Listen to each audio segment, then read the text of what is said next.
Okay, ಈಗ big boss ಕೂಡ ಶುರುವಾಗಿದೆ. ಸೊ ನಿಮ್ಮ ಫೇವ್ರೆಟ್ ಕಂಟೆಸ್ಟೆಂಟ್ ಅಂತ ಯಾರಾದ್ರೂ ಒಳಗಿದಾರಾ? ಮೇಡಮ್ ಒಂದಿನಕ್ಕೆ ನನ್ನ ಫೇವ್ರೇಟ್ಸ್ ಅಂತ ಯಾರೂ ಆಗಿಲ್ಲ.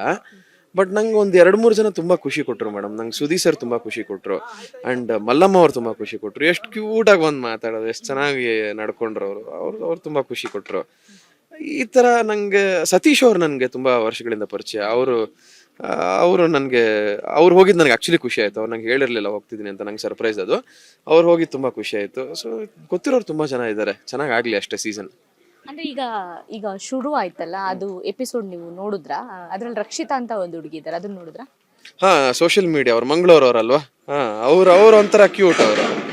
ಅವ್ರು ಕನ್ನಡ ಕೇಳೋದೇ ಒಂಥರ ಚಂದ. ಮಜಾ ಇರೋದ್ ಮೇಡಮ್. ಬಿಡ್ತಾನಿರಲಿಲ್ಲ, ಫುಲ್ ಕಾಲು ಎಳ್ದು ಹಾಕ್ಬಿಡ್ತಿದ್ವಿ. ಅಂಡ್ ನಾವ್ ಏನ್ ಗೊತ್ತಾ, ಆ ಥರದ್ ಒಂದು ವ್ಯಕ್ತಿ ಇದ್ದಾಗ ಎಷ್ಟು ಸ್ಟ್ರೆಸ್ ಬಸ್ಟ್ ಆಗುತ್ತೆ. ಅಂಡ್ ನಾವ್ ಯಾರಾದ್ರೂ ಕಿತ್ತಾಡ್ತಿದ್ದಾಗ ಆ ಥರದ ವ್ಯಕ್ತಿ ಏನಾದ್ರೂ ಒಂದು ಮಾತಾಡ್ಬಿಟ್ರೆ ನಾವು ಅದನ್ನೆಲ್ಲ ಕಿತ್ತಾಡೋದನ್ನ ಮರ್ತ್ಬಿಟ್ಟು ಅವ್ರ ಹತ್ರ ಮಿಂಗಲ್ ಆಗ್ಬಿಡ್ತೀವಿ. ಆ ಥರದ್ ಒಂದು ಕ್ಯಾರೆಕ್ಟರ್. ಸಿಕ್ಕಾವಡ ಇನ್ನೋಸೆಂಟ್ ಅನ್ಸುತ್ತೆ ಆ ಹುಡುಗಿ. ಚೆನ್ನಾಗಿದೆ. ಈಗ ಫೈನಲಿ ಗಂಧದ ಗುಡಿ ಅಕ್ಟೋಬರ್ 6ನೇ ತಾರೀಕು ಲಾಂಚ್ ಆಗ್ತಾ ಇದೆ. ಸೊ ನೀವು ಒಬ್ಬ ಜವಾಬ್ದಾರಿಯುತ ಅಣ್ಣನಾಗಿ ಬೇರೆಯವರಿಗೆಲ್ಲ ಆ ಸ್ಥಾನದಲ್ಲಿರೋರಿಗೆಲ್ಲ ನೀವೇನು ಹೇಳ್ತೀರಾ? ಯೂಶಲಿ ಮನೆ ದೊಡ್ಡ ಮಗನಿಗೆ ಪ್ರೀತಿ ಸಿಗೋದು ಕಡಿಮೆ, ಜವಾಬ್ದಾರಿ ಜಾಸ್ತಿ ಅಂತ ಹೇಳ್ತಾರೆ.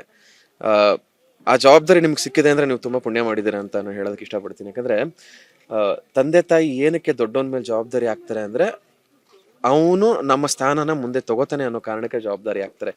ಸೊ ಪ್ರತಿಯೊಬ್ಬರು ಅಣ್ಣಂದಿರಿಗೆ ನಾನು ಹೇಳೋದಿಷ್ಟೇ, ನಿಮ್ಮ ಜವಾಬ್ದಾರಿನ ತುಂಬಾ ಖುಷಿಯಾಗಿ ತಗೊಳ್ಳಿ. ಆ ಜವಾಬ್ದಾರಿನ ಮುಂದೆ ನಿಂತು ನಿಮ್ಗೆ ಏನ್ ಅನ್ಸುತ್ತೋ ಅದನ್ನ ಮಾಡಿ. ನಿಮ್ಮ ಕೆಳಗಡೆ ಹುಟ್ಟಿದವ್ರು ಯಾರು ಇರ್ತಾರೋ ಅವ್ರನ್ನ ತಮ್ಮಂದಿರು ಅಥವಾ ತಂಗಿದಿರು ಅಂತ ನೋಡೋದಕ್ಕಿಂತ ಹೆಚ್ಚಾಗಿ ನಿಮ್ಮ ಮಕ್ಕಳು ಅನ್ನೋ ತರ ನೋಡ್ಬಿಟ್ರೆ ಎಲ್ಲ ಫ್ಯಾಮಿಲಿನೂ ಗಂಧದ ಗುಡಿ ಆಗುತ್ತೆ. ಆಲ್ ದಿ ಬೆಸ್ಟ್ ನಿಮ್ಮ ಸೀರಿಯಲ್ಗೆ. ಇದಿಷ್ಟು ಅಂದ್ರೆ ಅಕ್ಟೋಬರ್ 6ನೇ ತಾರೀಕು ಶ್ರೀ ಗಂಧದ ಗುಡಿ ಮೂಲಕ ಮುತ್ತುರಾಜನಾಗಿ ಕಾಡೋದಕ್ಕೆ ಶಿಶಿರ್ ರೆಡಿ ಆಗಿದ್ದಾರೆ.